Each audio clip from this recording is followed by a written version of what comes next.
Welcome, everyone, to a, we hope will be a great occasion. We had the good fortune of being able to combine the fall issue of America's Quarterly, which was dedicated on freedom of expression, with a great annual event here in New York, which is the ceremony to award the Maria Morris Cabot Awards and gold medal.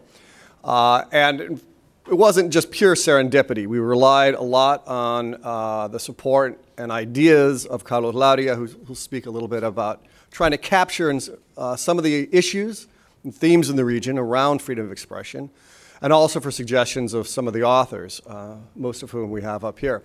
But we also, again, then have the advantage of being able to include in this panel and this launch discussion some of the awardees from this year.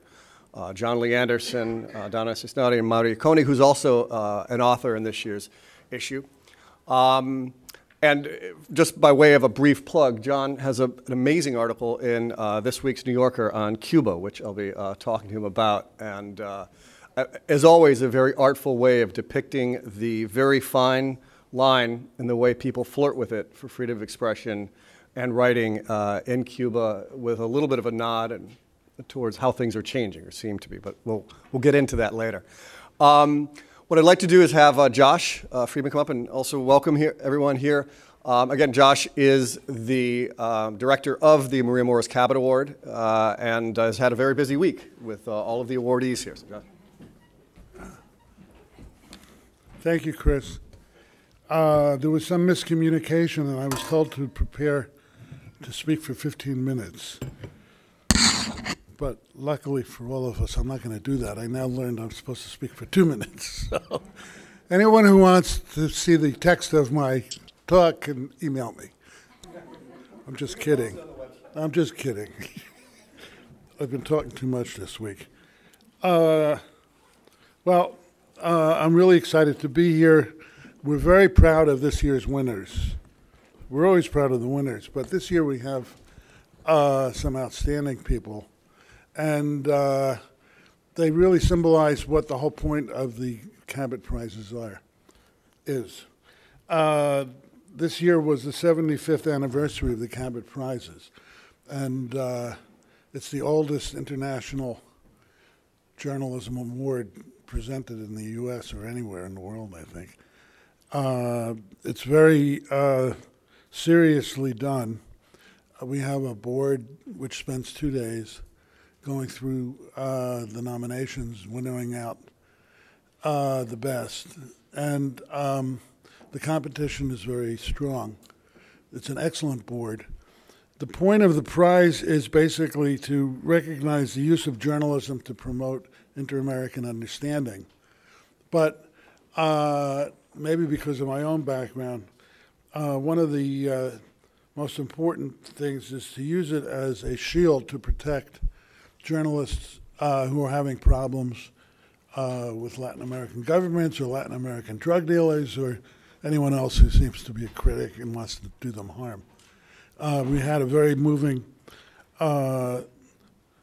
statement by Yanni Sanchez Monday night about the effect of the prize and how she had been arrested. The government was cracking down on her, and it came just at the right time 4 years ago. And she felt it was a shield, basically. And finally, after 4 years, the government allowed her to leave the country, and it was very exciting to be able to give her citation last night. It was last night? No, Monday night. It's been a very long day and night. So that's basically what the awards are about.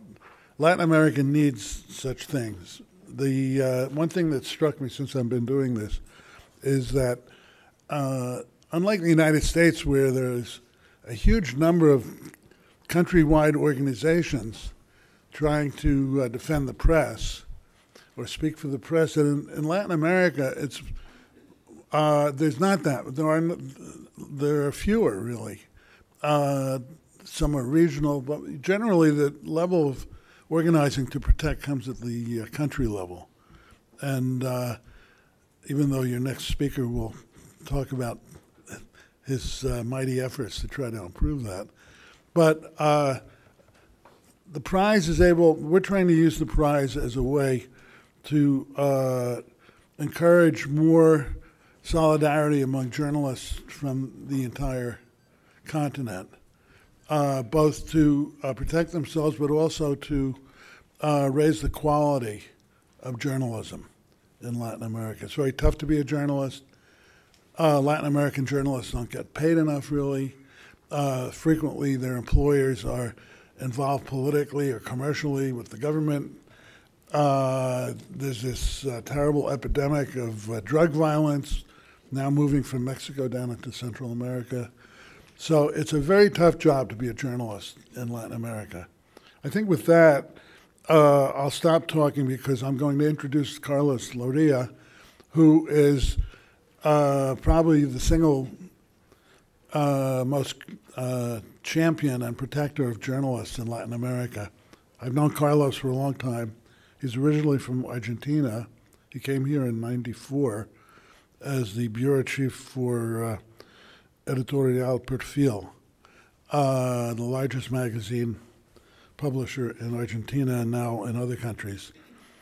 And he's been at CPJ since 2002.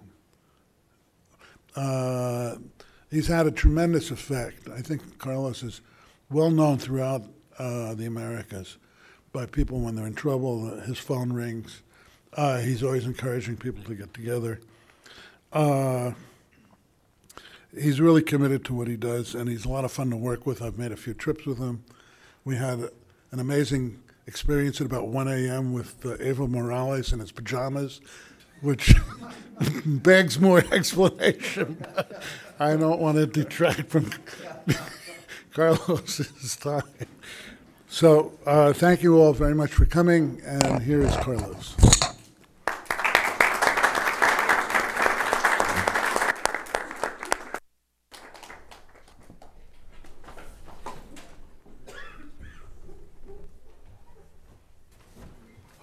Thank you, Josh, for the introduction. And thank you, Chris, for inviting me and inviting CPJ, giving us the opportunity to talk about press freedom and the landscape of press freedom in the Americas. And congratulations for this latest edition of America's Quarterly, fully dedicated to press freedom. Again, congratulations to all the Cabot winners here and distinguished panelists, Santiago Canton. So, in different countries across Latin America, broad aspects of public discourse are being limited by the threat of physical violence, by government censorship, by restrictive legislation, and also financial pressures. This is producing a lack of debate on issues of public interest, which is the cornerstone of modern democracies, and is resulting in political instability, and it's reducing also government accountability. Broadly speaking, and based on CPJ research, there are two main problems the press is facing in this hemisphere. One is violence, and the other one is official harassment. During the last 2 decades, transnational criminal networks have expanded their influence and spread a wave of deadly violence across the Americas. As a result of this, numerous journalists have been killed and disappeared with total impunity, as dysfunctional and overburdened judicial systems have been incapable to bring justice in the crimes committed against reporters. I think that, no doubt, Mexico has become the deadliest countries for the press in the Americas. In the past 6.5 years, more than 50 journalists have been killed or disappeared with total impunity. Media outlets have been bombed. The websites have been hacked. Journalists have fled, been forced to flee the country. But perhaps the most devastating consequences of this climate of fear and intimidation is the fact that the media and reporters work in a climate of terror. And this is producing widespread censorship across newsrooms and across the Mexican territory. This climate of widespread impunity, as authorities are not solving any crimes, are exacerbating the problem. Journalists that report on crime, corruption, abuses of human rights, the collusion between authorities and organized crime are being killed and disappeared. And the Mexican government has taken a few steps to address this issue, but they have been clearly insufficient. In April, the Federal Congress approved legislation to implement a constitutional amendment that gives federal authorities broad jurisdiction to investigate crimes against free expression, which basically establishes accountability at senior levels of the national government, evading the more corrupt, less effective state law enforcement. Now, it is in the hands of the administration of Enrique Peña Nieto to show full political will to break this terrible cycle of impunity. Criminal organizations and impunity have also spread silence in the press in Central America, and perhaps nowhere like in Honduras. As we have described in this issue, in a piece I've written with my colleague Sarah Rafsky, the America's research associate for the program. In Honduras, there are several factors that are contributing to make journalism a very high-risk profession. Rampant gang violence is one of them. The presence of powerful drug cartels from Mexico, and the deep societal polarization that followed the 2009 ouster of former President Zelaya. These are all factors that have contributed to make the work of reporters even more dangerous. Total of 16 journalists have been killed, at least 3 of them in reprisal to their work. And the problem here is that the attitude of Honduran authorities is aggravating the problem. They have downplayed the threat, arguing that many of these cases are not related to journalism, but they have not presented concrete evidence. And on the other hand, they have shown incompetence and negligence to investigate these crimes. In Brazil, investigative journalism is thriving, and we have here one of the leading investigative reporters who have done an incredible job on sensitive issues like human trafficking, sexual exploitation of teenagers, and official corruption. But at the same time, there has been a spike in little violence. 4 reporters have been killed so far this year, 3 of them in direct reprisal to their work, and at least 12 since 2010. This has made this country one of the most dangerous in the region, no doubt. While reporters are more vulnerable in provincial areas where law enforcement is weak, those who work in urban centers, in large urban centers, are not immune to attack. The case of Maricone reflects this situation. Mauri did a series of articles, investigative articles on police corruption in the state of Paraná. He was declared in 2012 enemy #1 of the state police.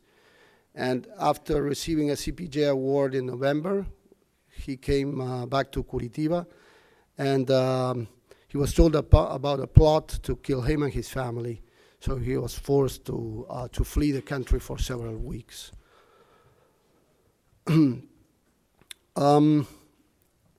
Besides the threat of physical violence, according to our view, the subsequent most pressing issue for the media in Latin America is an array of restrictive laws, regulatory and judicial measures imposed by governments that have been elected by the popular vote.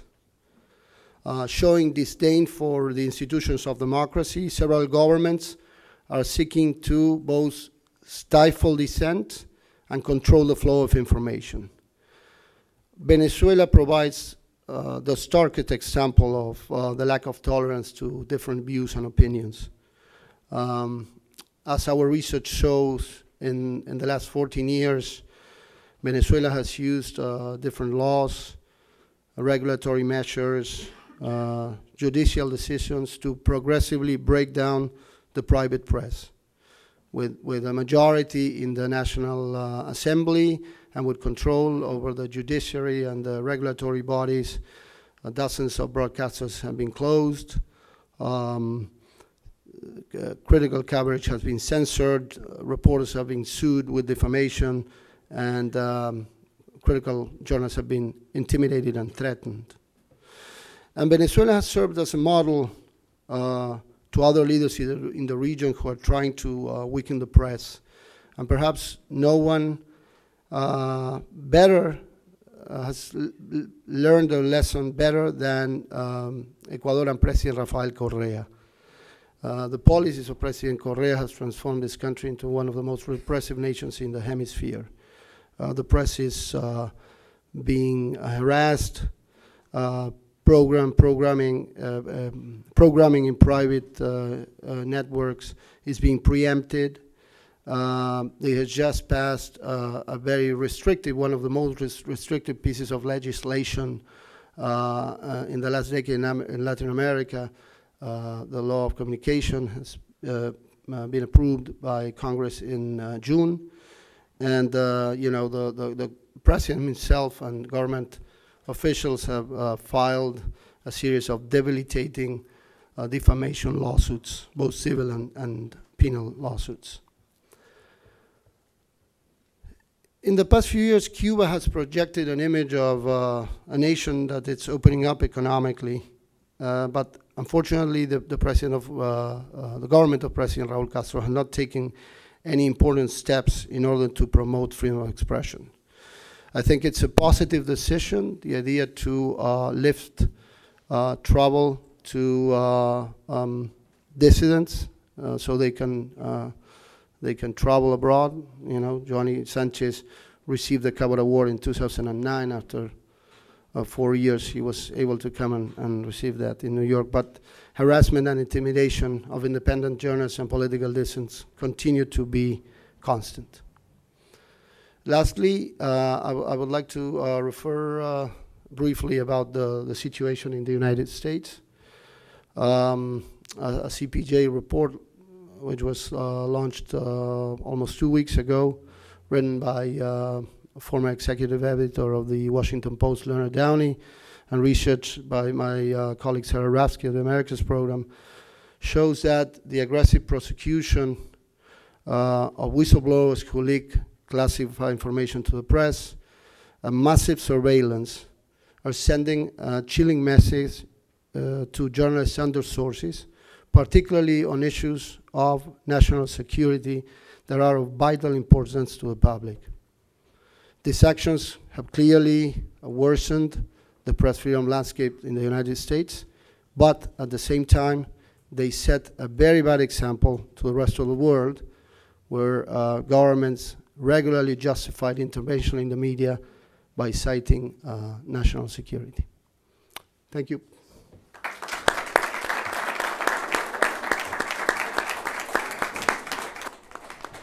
Let me say copies of the report, the CPJ report, which is their first report out of the United States, are out there. We also have an article on the very same issue, and it is indeed troubling, the level and the intensity of the pursuit of people that are deemed whistleblowers and also their potential journalists that are reporting that information. I won't introduce or read the bios of the panelists around here, except to say John Lee Anderson is a contributor. He's a contributing writer for the New Yorker. Donna is a photojournalist and also a recipient of the Gold Medal Award this year for photojournalism. Mauri Koenig is a reporter for O Globo and has also written extensively on a number of topics, and of course was a gold medalist as well. Santiago is a friend. That's not actually on his bio. But we've known each other for a long time. He was before at the National Democratic Institute as a director for Latin America, then became the special rapporteur, the first special rapporteur for freedom of expression at the OAS's Inter-American Human Rights Commission, and then became, until recently, the executive secretary, is now at the Robert Kennedy Center for Human Rights. Let me start with you, John. Just keying off your article on Cuba and your obvious, the trip that you took. What is your sense on the freedom of expression, the current state of freedom of expression? We just recently heard that Granma is going to undergo a change of leadership as an editor. You talk in your article about Juventud Rebelde and how it has a little bit more freedom than the others. What's your sense if anything's changing? Well, if you were to look at Granma today, you'd see that not much has changed. And in fact, the man I profiled in the New Yorker, who's a novelist and an essayist, Leonardo Padura, was to a certain extent my device for understanding what's going on, a way of understanding the changes in Cuba and whether or not the economic opening, relative economic opening, is extending into the cultural and press freedoms arena. Raul had earlier this year made some remarks about how he was upset with the press. It was no good, as if that had all happened somehow unbeknownst to him, or he'd had nothing to do with it. But nonetheless, that's how things are changing in Cuba. These kind of revelatory moments in which ills are, long embedded ills are discovered, and he, as happened under his brother for many years, once a pronouncement is made, it may not be institutional, but once one of the brothers pronounces on something, there is, it's a kind of monarchical system in which the courtiers then realize that they must interpret the new will. And it takes a little time for this to happen. This may well see some sort of change may occur in the form of a resolution passed in the National Assembly or not. But the fact that Granma is going to be, let's say, at least modernized, let's just wait and see. This is a country which has not had any press freedom for a very long time, and it's all flowed down from party directives or what appear to be interpretations of Fidel and now Raul's will. So there have been moments in the past where some of the papers, it's principally Granma, and then a series of periodicals, usually very small circulation, that correspond to various ministries in the country. In the cultural arena is where there's traditionally been the most freedom. But of course, again, it's been extremely limited. Circulations have been tiny. And it's only now that a kind of internet is emerging on the island. And again, that's still only accessible to the extent that people have the money to accede to it. While I was there, I had to use internet cafes in one of the two big hotels where there were internet cafes available, and it's sort of 1998 speeds and rates that are or an hourly rate that would essentially knock out an average Cuban's weekly salary. So there is, of course, illegal internet. Cubans are extraordinarily resourceful, and just as people watch satellite TV in the comfort of their homes with parabolicas that are installed by sort of moonlighting MiG engineers, and have been for some time. There's also, people in this day and age, even in Saddam's Iraq, there were people watching internet. And they were usually the children of the nomenclatura. So there is an elite which does have access to information. By and large, that doesn't extend nationwide, but to the extent that there's also been much more freedom of travel, not just freedom to leave Cuba for those who can afford it, but freedom to travel to and from the United States under this administration here. People know more about what's going on. I would say that we're seeing an interesting moment. This is not a political transition by any means. What we've seen is a political succession. And we're seeing, it's a cliche to repeat that Raúl is a pragmatist, but that is certainly seems to be the case. The state is receding in areas where it's traditionally had the monopoly. I sense that we may see something of an opening in the press arena, at least to criticize more openly those aspects of, let's say, public administration that the regime itself wants to reform, which to an extent will amount to a kind of opening that wasn't there before. Whether or not it will extend to allowing, and I believe that there's obviously a lifting of there's been a pragmatic decision that to keep dissidents on the island is counterproductive. Yeah. And that to allow them to come and go doesn't alter anything on the island. I guess the big looming question for people like Ioannis Sanchez and the others who work in the virtual world is whether they can extend that to the actual world. And by that I mean, I remember, I'm thinking of Iran, the Green Revolution in 2009, when it was stepped on? There was this incredible effervescence that those of us in the West were aware of that was occurring mostly from the youth in Iran. And we saw them spill out under the square of their city in an apparent understanding that what they had experienced as virtual freedom via Facebook and Twitter to organize and to express their points of view would also necessarily give them actual freedom in the street and the means to effect political change. That wasn't the case. The state intervened and using paramilitary thugs and so on, it terrorized them and put them back in the box. Within 9 months of the Green Revolution, the only activist that I was able to find involved hiking 2 hours into the hills from the edge of Tehran and meeting them in a cherry orchard. There was no Green Revolution left. Yeah. So, and we're still seeing this kind of push me, pull you reality around the world as we have this parallelism of a virtual world in which great freedoms can sometimes be experienced, but which don't extend to the world outside. That's I think something we're going to see in Cuba. I'm aware that, for instance, Ioannis wants to begin a newspaper. It will be a virtual newspaper. To the extent that Cubans are plugged in or not to the internet will determine whether or not that has any actual service in Cuba or be more a function of people's awareness of Cuba in the outside world. I want to ask the other panelist question, but I want to just focus on this question for a second, because you've written a lot about other countries that have undergone these revolutions. Iran, you mentioned. Libya. You also wrote, actually, about Iran, that Ahmadinejad had hands and feet like a little boy, which I thought was quite funny. But that isn't what I'm asking about.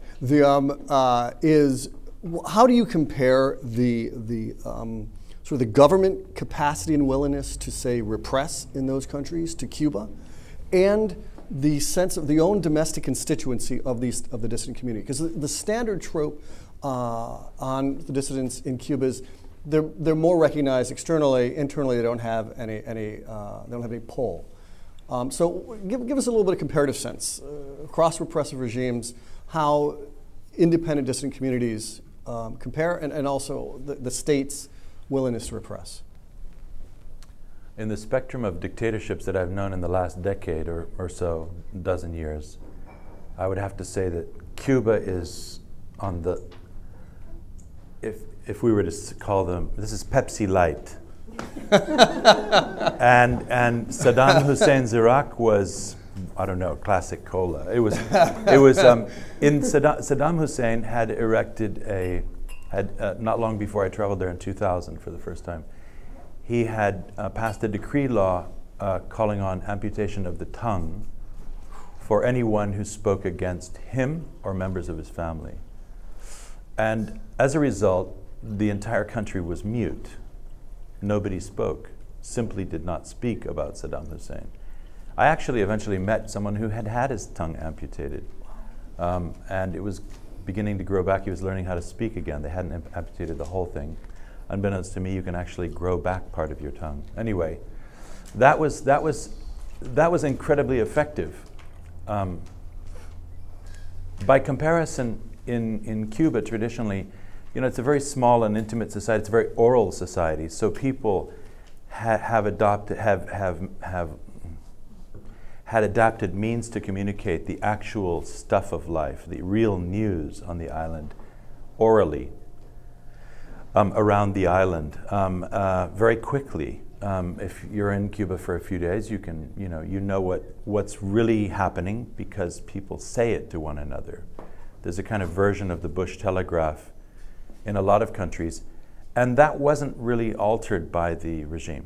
The regime would sometimes print in Granma what they called counter bolas, rumors to, in terms of this rumor going around the island, this is what we say, in a recognition of the fact that there was this extraordinary oral newspaper or chronicle of life taking place.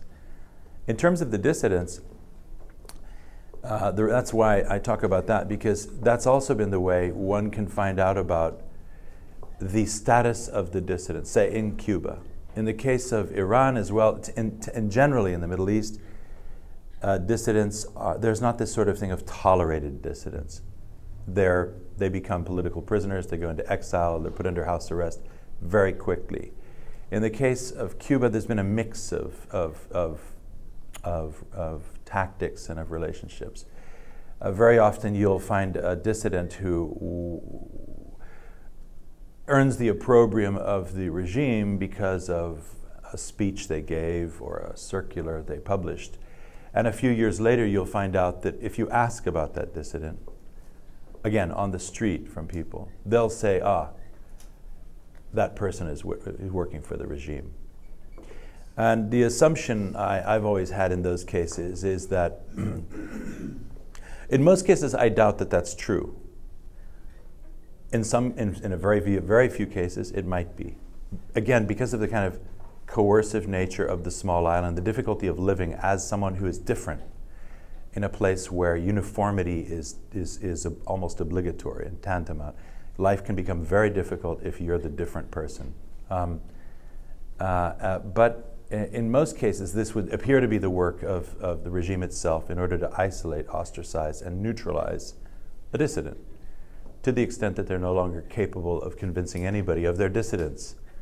So it gets fairly baroque. Yeah. I don't know if everybody followed me there, but that's an old and time-honored tactic, which doesn't really require violence. There have been, occasions when mobs are used, and certainly surveillance is used, but by and large, all you really need to do is use the rumor mill, and you can atomize opposition.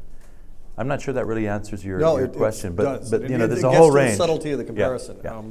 Donna emailed me yesterday saying, "Well, I'm a photojournalist and a documentary filmmaker. I'm not sure I fit in on the panel, but you're awardee, and your work has had a great impact on sort of illustrating issues of violence, drug trafficking. Give us a sense of sort of the use of your medium to convey the narratives and the stories that you've sought to convey in Latin America to what audiences?" Well, I think one of the things that photojournalism does is that it connects us emotionally in ways which humanize the actors in the narratives that we tell. And so it plays a very important role in helping people to actually think about and talk about what needs to be done next.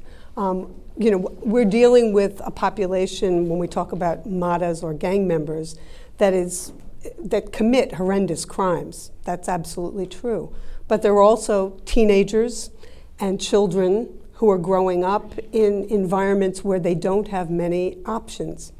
And so it's very important to see them as human beings and not just as evil incarnate, which is sometimes what tends to happen when the media just refers to the crimes and the statistics. And so I feel that's really, really important. Just a couple of weeks ago, I believe, Oscar Martinez from El Faro was writing in the New York Times about the truce, which is very controversial, the gang truce in El Salvador. But one of the things he was saying was the failure of the president to acknowledge the truce was the bigger failure, really, because it's very important. The truce was actually gaining some results in Central America. The homicide rate in El Salvador more than halved during the period. And now, with some of the political changes that are happening, there's a feeling of desconfianza, and because the government hasn't owned the process, the violence is beginning to increase again. And for me, this is very, very disappointing, and we'll see what's going to happen. But the work that I've done, I've always tried to highlight the work also of NGOs and government programs that focus on treating violence as a public health issue, as opposed to just a criminal justice issue. Let me ask how you do that. One of the dilemmas we have, Donald Partika, our creative director in the magazine, if we want to do something on sort of the MADAs or narco-trafficking or violence, what we don't want to do is repeat the standard scary images of thugs and tattoos and violence that sort of generate the reaction. I think we all share this desire to present a much more balanced picture, nuanced understanding of the region and its humanity. How do you, in photojournalism, how do you avoid reproducing those images that we see all the time? Well, I think, the or work, do you soften them, or do you contrast them? I think focusing also on the communities affected, on the families of the young people, they all have kids, right? They all have wives or girlfriends that are, raising children. They have mothers. It's by focusing more on the overall fabric of society and the overall context rather than just on the actors and the crimes they may commit. Then we start to see that we have to find ways to work with all of the different sectors of society so that these folks, when they get released from prison, have something to contribute to society. If they don't, it's just a ticking time bomb. It just keeps expanding, and then these people come out of prison worse than when they went in. I don't know. It seems to me that that's, telling the stories about the background. And one of the things that I also do, I write about this in my book, I teach workshops to young people. And sometimes I work with teenagers, not necessarily involved in the MADAs, but sometimes who have family members who are, or who come from those communities that are most affected. And it's really, really important to help people, young people, feel empowered to express themselves and express their views. When we talked about earlier, Carlos talked about the fear that journalists feel reporting on violence, and that's absolutely the case. But the fear is eroding the very fabric of society everywhere. When you go as a reporter into a community, no one wants to talk to you because they're terrified to tell you what's going on, because they don't trust their neighbors even. And that, how do we get at those kinds of stories? I worked on a project actually with some of the reporters from El Faro. Jonathan No Tiene Tatuajes, which is a book that was published.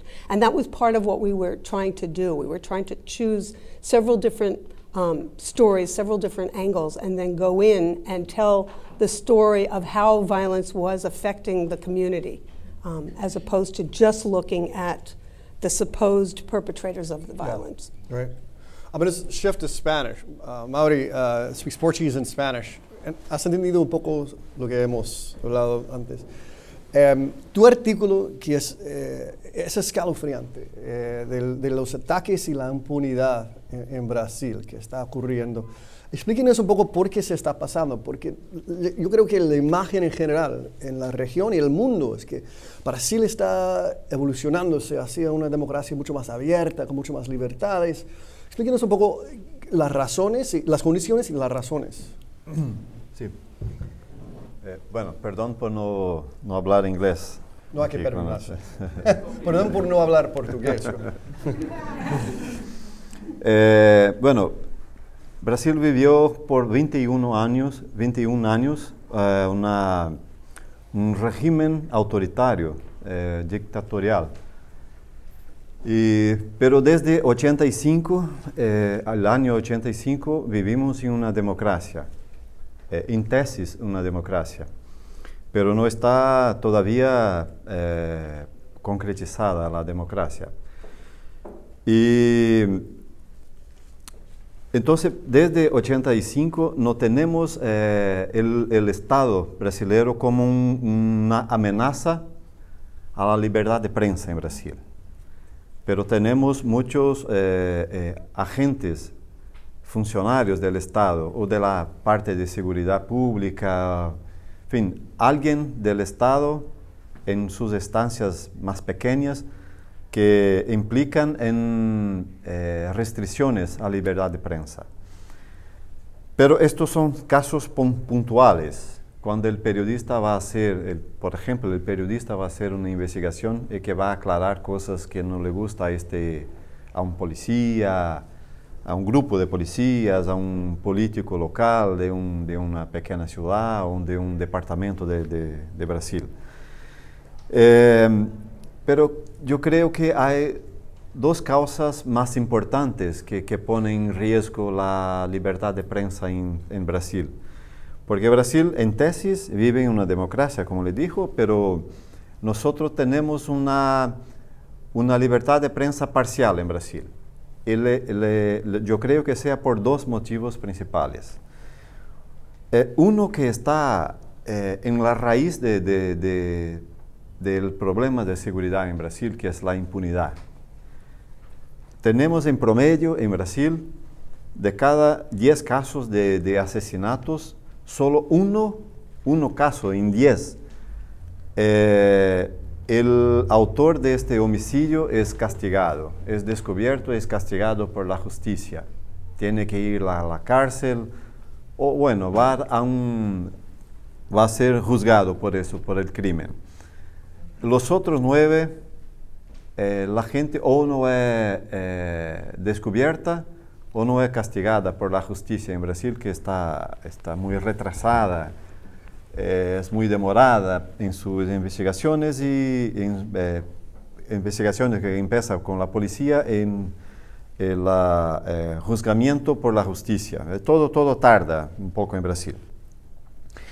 Entonces la gente que cree que sea más fácil poner freno a la libertad de prensa con amenazas fuertes, amenazas judiciales, amenazas físicas, amenazas de muerte. Por ejemplo, el levantamiento hecho por CPJ pone que Brasil tiene desde el 91 como 25 asesinatos de periodistas asesinatos de periodistas que estaban haciendo su trabajo, no periodistas que estaban de vacaciones o otra cosa, no, que estaban ejerciendo su trabajo de información a la sociedad y fueron muertos. El índice de impunidad entre los comunicadores, los periodistas, es también un reflejo de esta impunidad que tiene en toda la sociedad. Entonces es un problema estructural en Brasil, la impunidad, y no es diferente con los periodistas. Entonces un agente como un político, por ejemplo, un policía, que cree que probabilidad de ser descubierto cuando le impone una amenaza, una muerte a un periodista, él cree que va a ser, la probabilidad de ser descubierto y castigado es muy pequeña. Entonces evalúa el costo-beneficio y cree que está bueno, voy a amenazar, a matar a un periodista que no va a me pasar nada. Entonces así es un reflejo constante y que porque el castigo también sirve para como un ejemplo para otras personas, para no hacer un crimen, y así también como sería para quien amenaza a un periodista va a ser castigado, otros van a pensar mucho más para hacer una amenaza, pero cuando ve que pocos son castigados, así funciona la impunidad, incluso con los periodistas en Brasil. Entonces, este es el tema de la impunidad, creo que sea también decisiva para que la libertad de prensa en Brasil esté amenazada. Un otro tema importante, creo, que pone en riesgo es que pasa hace mucho en Brasil, la censura de los jueces, de los magistrados, que impide, esto es más común en los años que hay elecciones en Brasil, que a cada 2 años hay elecciones en Brasil. Ahora en 2014, por ejemplo, vamos a tener elecciones para presidente, gobernadores, intendentes, y en 2016 vamos a tener elecciones para, sí, tenemos, sí, 2014 para presidente, gobernadores e intendentes. Y en 2016 vamos a tener para los diputados de Cámara Baja y Cámara Alta y senadores. Y entonces, los riesgos para la democracia en Brasil son a cada 2 años. Cuando, por ejemplo, un periodista va a escribir sobre lo que no le gusta a un candidato a gobernador o a intendente, alcalde, ¿no? Y entonces a él recurre a un juez de primera instancia, más baja instancia de judiciario en Brasil, y le gana el derecho de que un medio no hable nada, absolutamente nada sobre él. Tenemos un caso emblemático en Brasil hace 4 años, uno de los más importantes diarios de Brasil, el estado de São Paulo, no puede hablar nada sobre los negocios del hijo del que hoy es senador, José Sarney, que fue presidente, el primero presidente del periodo democrático de Brasil, en 85. Entonces, el estado de São Paulo hace 4 años no puede hablar de los negocios oscuros del hijo del expresidente, hoy senador de Brasil, bajo la orden de un juez de primera instancia, y que se recurre, pero muy tardía, muy retrasada, muy lenta, la justicia en Brasil, y no llegó todavía a una conclusión en la más alta corte de Brasil si este diario puede o no puede hacer, porque el diario solo está haciendo su trabajo de traer a luz los negocios oscuros de esta gente. Y así pasa en muchas partes de Brasil. Entonces, Brasil no tiene una libertad de prensa segura, aún así bien establecida, por estos 2 motivos. Y el diario, por ejemplo, en que trabajo, fue víctima también de un caso así. Yo mismo fui, por el tema de un reportaje que publiqué en 2012, fui censurado por un juez de primera instancia, que toda una serie de reportajes sobre corrupción en la policía de Paraná, un juez le prohibió el diario de mantener en su página web un video que captamos para probar con imagen la corrupción de la policía. Estaba todo comprobado, todo comprobado. No publico nada que no esté comprobado, que tenga pruebas. pero un juez le prohibió el diario de mantener en su página web un video que ponía, mostraba la corrupción de un comisario de policía de alto rango en la policía de Paraná, solo porque era su amigo particular. Entonces, esto pone en riesgo la democracia también, la libertad de prensa. Let's go back. Vamos a volver a hablar claro. sobre Brasil. Yo sé que I know that John has to go. You have a panel at 10:30, so we'll get you there on time. We want to also leave it open for questions. Santiago, your article talks about how the Special Rapporteurship was formed and how it gained a certain prestige and independence and platform.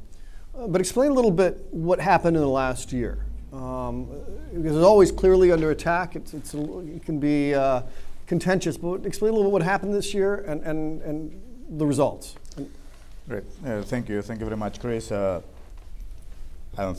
all want to hear to John Lee Anderson before he leaves, so I will try to be very brief, and this is not an issue that we can refer to it very briefly, but let me just give you some general idea of what's going on in the Inter-American System for the Protection of Human Rights, and particularly with the Rapporteur on Freedom of Expression. The Rapporteurship was created in 1998. It was the Inter-American Commission of Human Rights, which is the main body for the protection of human rights for all the countries in the Americas, from Canada to Argentina, 35 countries. And it was created, it was initiated according to there are different rumors, and I put some of them in the article. It was initiated by President Clinton talking to President Menem of Argentina, and at that time Argentina and the US had a very strong, very close relationship. The former Foreign Minister of Argentina, Guido Di Tella, called it relaciones carnales, very close relationship. And of course, President Menem said yes to Clinton, and they decided to create the Special Rapporteur on Freedom of Expression, modeled after the UN system of rapporteurs. So it was created under the Inter-American Commission of Human Rights, which is in Latin America has a great history of protecting human rights going back to the 60s and 70s, the difficult years of the dictatorships. So it was a great place to have the rapporteurship, because the history of the Commission and the strength of the Commission and the independence of the Commission make it the best place for an institution that everybody knew it was going to have trouble along the way. I was elected the first rapporteur, and immediately after I already started to have problems with the governments of the Americas. A very great, someone that I really highly respect, I'm not going to give his name, but he was foreign minister of Central American countries, and a really very democratic guy. As soon after I wrote a press release about his country, he wrote to the Secretary General of the OAS, which is the main organization, and the Commission is under that umbrella, asking the Secretary General of the OAS, former President of Colombia, Cesar Gaviria, to get rid of me, because I was talking about the situation of freedom of expression in Guatemala, that was the country, and you're giving it away. I was not slowly. We're slowly. I was not supposed to talk freely about the situation of freedom of expression in Guatemala. So that gives you an idea. That was like 2 weeks after I started. So it was going to be a very complicated. Defending human rights in the Americas was not going to be easy. Two main challenges back then that were already raised. One was the issue of attacks and threats and killing journalists. That was the main problem, and it is still today the main problem. And the second one was the governments trying to stop journalists to say whatever they want through prosecution, through threats, and through different ways. So those were the two problems, and to some extent they are still the problems today. What is happening right now, and over the last couple of years, basically a few governments, mainly it started with Venezuela and it followed by Ecuador, started to attack the Rapporteur on Freedom of Expression for the work the rapporteurship is doing, excellent work under Catalina Botero, the work they are doing in defending freedom of expression all over the Americas, particularly in Venezuela and Ecuador. So they started to attack, and they really put the rapporteurship under the threat of disappearing through different mechanisms. It was going more or less okay until the Commission had a very strong decision against an important country of the Americas, Brazil. Nothing to do with the freedom of expression, was related to Belo Monte, in which Consulta Previa, actually. It was the Commission asked Brazil to stop building what was going to be, or it is still going to be, the third largest hydroelectric dam in the world. And the Commission, for some reason, I'm not going to get into detail, asked Brazil to stop building Belo Monte Dam. So Brazil immediately got against the Inter-American Commission as well. And of course, they joined forces with Venezuela and Ecuador to go against the Commission. So at the same time, the rapporteurship was going to be weakened. So, and that happened over the last 2 years. Fortunately, though, sense came back. Brazil said, okay, we should not be responsible for weakening such a great system, and the situation has somewhat been, it's not as bad as before, but I still have certain concerns about it. But again, I just want to give that general picture. I think it's better to take advantage of the well, you're being too modest. But no, but I think what's interesting is this general infrastructure is important to the sorts of freedoms and rights that we're all sort of talking about and defending. And on that point, I just want to pivot before we open it for questions. John, you've also written about Venezuela. The last sort of device, as you had said, you described it was the Torre de David. But you used it generally, as my interpretation, as sort of as a decay of Venezuela, so a dystopia that's become, in that case, Caracas.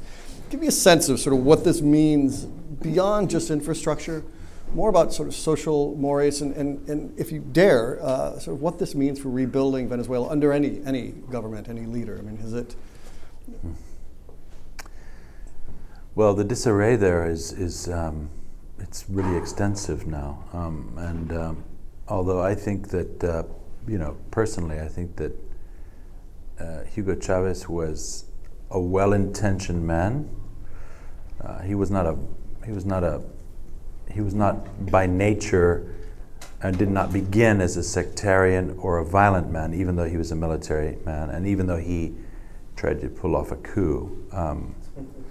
He did eventually, win a popular election, and as we all know, repeated referendums, which ultimately, this idea of that he pushed of participatory democracy, the people's will, eventually became, to all intents and purposes, an echo chamber in which only his voice really was heard, and his unusual degree of personal charisma, as we've seen in other countries, really did have a kind of both a galvanizing and an atomizing effect on his country's political processes. He overrode what were already the frayed institutions of the state, of that democracy.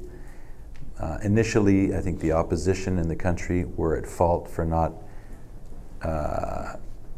being civic-minded enough and not creating a genuine patriotic opposition that could work with an opponent. There was not enough of a civic culture there within their politics. And I think that actually helped to undermine Venezuela's institutions almost as much as Chavez's own excesses. After the attempted coup against him in, was it 2002? 2002. He took it very personally. And I did know him, and I think he was much more thin-skinned than people actually understand. He was deeply offended and personally hurt by the humiliation he'd suffered, and he decided, almost as an act of spite, but also as a kind of growing political consciousness on his part, that he should become lead a kind of rebel state And we saw what happened. In his wake, what we have is is a country that has been adjusted to the will and the really kind of extraordinary, again, charisma of one man at the expense of the institutions. And in his wake, he has a series of successors, one in particular who's simply not capable of administering power with what remains of the institutionality in Venezuela. And they've mismanaged the economy to such a degree that you have a real mishmash. The biggest problem I think they face is not only this plummeting economy and a lack of institutions that even they can administer. There was never any kind of managerial class outside of it seems that outside of the oil sector and financial sector, Venezuela, for all the fact that it's been a nation for hundreds of years, it was not well served by the fact that it became rich through oil, it seems, 100 years ago. And it never built a serious civic administration, which allowed it to implement policies and to extend its democracy further than what you see. You leave Caracas and it's bush, you know. I would say I would compare it. This would shock some people, but I would compare it in some degrees with a former colonial country in Africa. It simply has no infrastructure, and that's shocking. That's shocking. But to an extent, it's an extreme example of what you see when you don't build up a civil society in a country and actually create rule of law that's perpetuated, whether right or left get into power and change hands. You have an implosion of the state, effectively, and in the vacuum, you have a very criminalized underclass, one of the most criminalized underclasses in the hemisphere, and it's very serious. And the law enforcement and the security institutions virtually don't exist and are part of the problem. And it's not peculiar to Venezuela. We see it across Latin America, as you were saying, and you were saying, and it all comes back to the same thing. It comes back to a lack of rule of law, and overly personalized, maybe overly charismatic or overly coercive regimes, whether from the right or the left, that have undermined the institutions, which would not only perpetuate their own will, but allow their societies to kind of gradually move forward. So you have a situation now which I see as kind of implosion, and Venezuela hasn't touched bottom. I'm sorry to see this, but it looks like it will continue to fray, and whether or not you'll eventually see civil discord on a large scale is a good question. But to the extent that you have a country that's desencajado, you already have a kind of chronic level of violence that may be criminally motivated. But if it's coming from the state and also from the underclass, and the state has no means to control it because it's part of the problem, you have a real situation on your hands. Let's see what happens. But I fear that unless there's some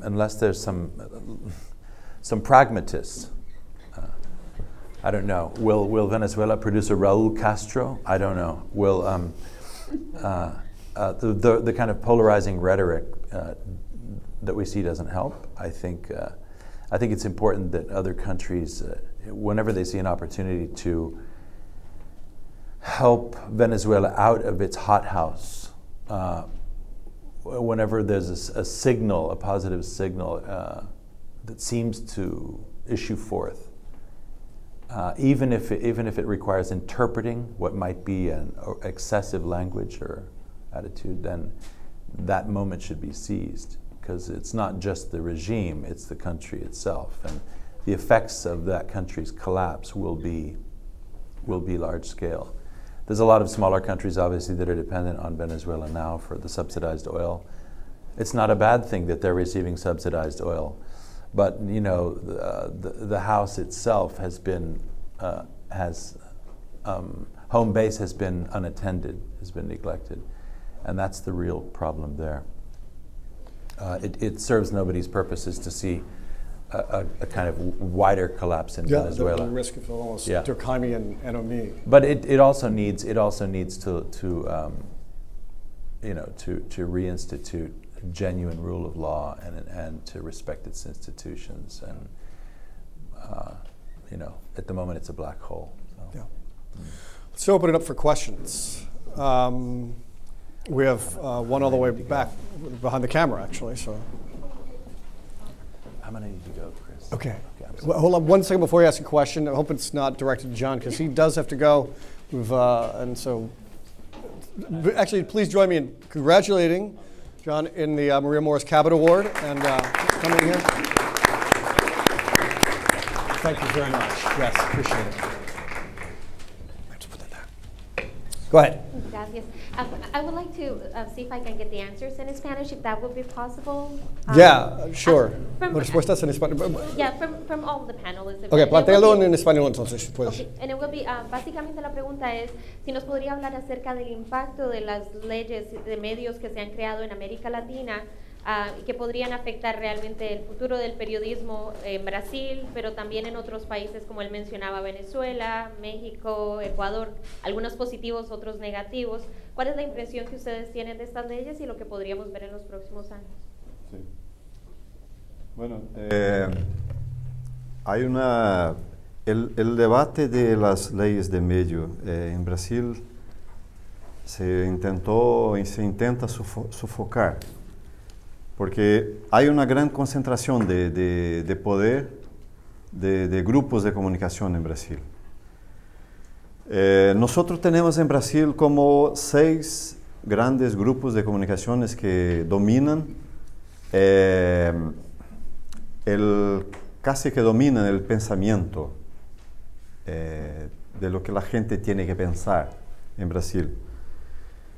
Yo indirectamente trabajo en un grupo que hace parte de esto, porque mi diario está vinculado a un grupo de comunicación en mi estado, mi departamento, que por su vez hace parte de un grupo que tiene las emisoras de televisión de la Red Globo en mi estado. Y la Red Globo es tal vez el grupo de comunicación más criticado en Brasil por la concentración de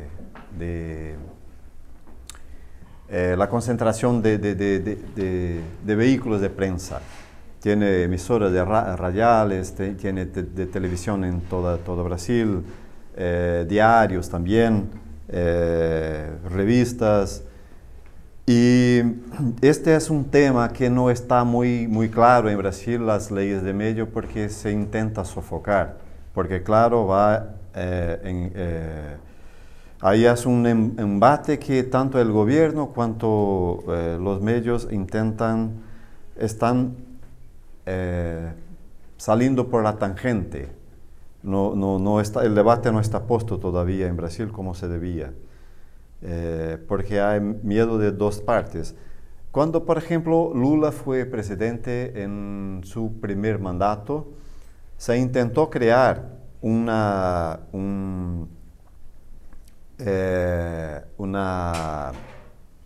organismo, un órgano que sería como que se pensó que fueran para controlar lo que la prensa podría decir, publicar, como sería un órgano. Fue un poco mal interpretado, incluso entre los periodistas que se pusieron contra. Entonces, todo lo que se habla, que tiene a ver con una manera que se puede pensar que sea un control de los medios, pronto se sofoca el debate. Entonces no está muy claro en Brasil el impacto que tendría una ley de medios en Brasil, pero en el Congreso de Brasil hay unas propuestas que sería como con estas interpretaciones dubias de que se va a hacer buena o mala para la sociedad, para los medios, y entonces no hay una información muy clara sobre esto. Pero la gran crítica es por la concentración de los medios en Brasil. Santiago, porque Santiago ha trabajado en este tema en otros países también, Venezuela, Ecuador. Subirnos un poco su posición en este. Sí, gracias, Chris. A ver, yo creo que es importante entender cuando hablamos de libertad de las leyes a qué nos referimos, y cuando hablamos de libertad de expresión por un lado y libertad de prensa por otro. Creo que es importante distinguir. Cuando uno habla de libertad de prensa, si se refiere específicamente a prensa escrita, es una cosa. Cuando hablamos de libertad de expresión, abarca obviamente a la libertad de prensa, pero también abarca a todo lo que está relacionado con radio y televisión, principalmente, donde el espectro es limitado. No puede haber un número ilimitado de radios o de televisiones, es limitado, no así con la prensa escrita. Por lo tanto, todo lo que sea radio y televisión, al ser limitado, debe tener algún tipo de reglamentación para que el Estado no controle, sino que regule de qué manera esos espacios de radio y televisión van a ser utilizados. Y ahí, para esos efectos, evidentemente, es necesario que exista una reglamentación y legislación específica en todos los países. Históricamente, como bien decía Mauri, en América Latina, en general, eso estaba concentrado, en los últimos años eso se ha profundizado un poco más, en algunos sectores nada más. Entonces se llegaba a situaciones extremas, como uno puede ver en Guatemala, en donde la gran mayoría de la población no habla español y todos los radios y televisiones solamente hablaban en español, digamos, y ahí había, evidentemente, porque hablaban solamente español, pues estaban dirigidas a un sector minoritario de la sociedad guatemalteca. Entonces, ahí es necesario que el Estado tenga cierta forma de asegurarse de que todos los sectores de la sociedad tengan la posibilidad de tener acceso al espectro radiofónico, a la televisión y en general a todo el espacio público de libertad de expresión. Y de ahí que es necesario que exista regulaciones al respecto. Ahora, en ese contexto, y por eso es importante hacer esa introducción, hay que tener en cuenta el contexto político en el que se dan estas leyes. Entonces, estamos en presencia de gobiernos que están indudablemente tratando de limitar la libertad de expresión y de defenderse en contra de los ataques que esos gobiernos están recibiendo. Hay que tener muchas dudas con respecto a esas leyes. Y no se puede hablar en general de todas, y tenemos que ver cada caso de manera individual.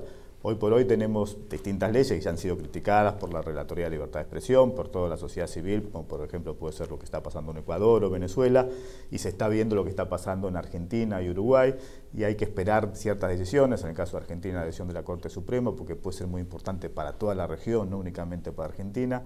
Se está hablando muy bien de la ley de Uruguay en muchos lugares porque tiene en cuenta aspectos que son similares a los que son las leyes que existen en Estados Unidos o en Europa, o sea, tratar de tener cierta regulación.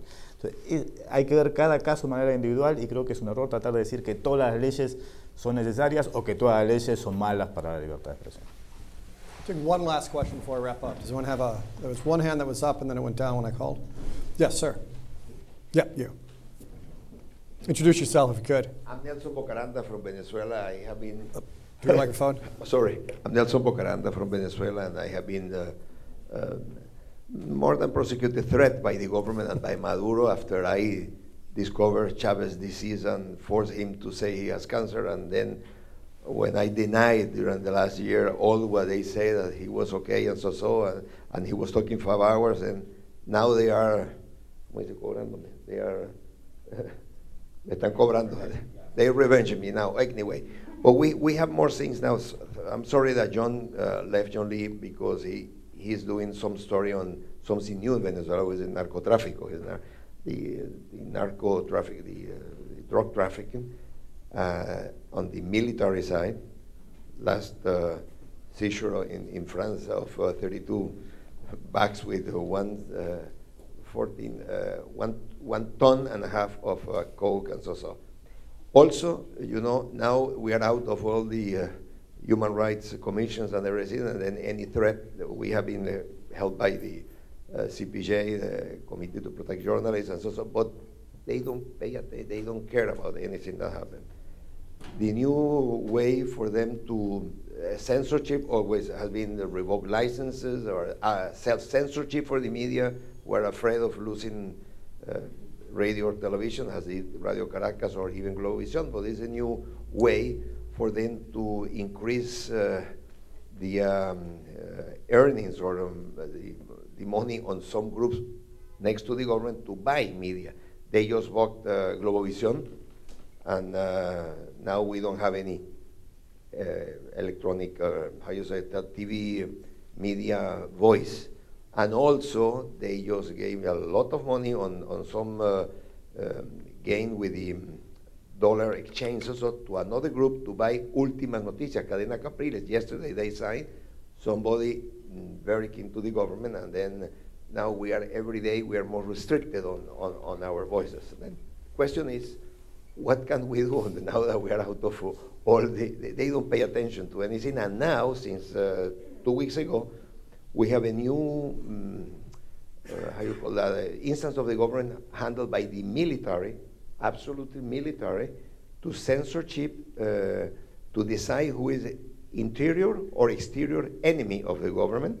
And then we have that sword on our heads, one more sword on our heads in Venezuela.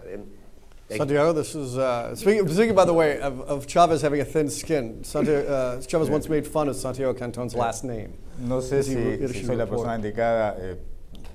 Chávez me llamó excremento puro en una cadena nacional, así que yo no creo que pueda, no sé si soy la persona indicada para responder eso, pero a ver. Why don't you do it in English? Pure excrement. He called me pure excrement. Okay, this is clearly good. ¿Español o inglés? ¿Inglés? In English. English. So, what can be done?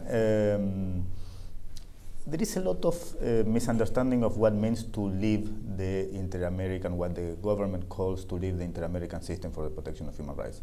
What the government did, or the only thing they can do, is to, they're out of the Inter-American Convention of Human Rights, right? So they decided that they withdrew from the Inter-American Convention of Human Rights. That means that no case can go to the Inter-American Court of Human Rights. For those in the US, it's a very strong system that whatever the Inter-American Court or Commission or Court says regarding violation of human rights in the countries, most of the time governments try to comply with it, and in many respects they do comply with most of the aspects of the decisions of the system. So Venezuela decided to withdraw, and they are out of that part of the system. However, that part of the system is, 10% of the system. The Inter-American System for the Protection of Human Rights is made by the Commission and the Court of Human Rights, and most of the work is done at the Commission. Only a 10 or a 1% of the cases that the Commission deals with reach the Inter-American Court. So the Commission still has exactly the same mandate over Venezuela that before. That hasn't changed a bit, so the Commission is going to continue supervise the situation of human rights in Venezuela and to continue denounce the violation of human rights in Venezuela, and the Rapporteur on Freedom of Expression will continue to denounce the violation of freedom of expression in Venezuela. So that's not going to change. Whether that will have an impact, that's a different story. The Inter-American Commission of Human Rights has repeatedly denounced violation of human rights in the US, and the US pays no attention to it. So Venezuela is not going to pay, it's going to pay no attention to it. Yes, that's true.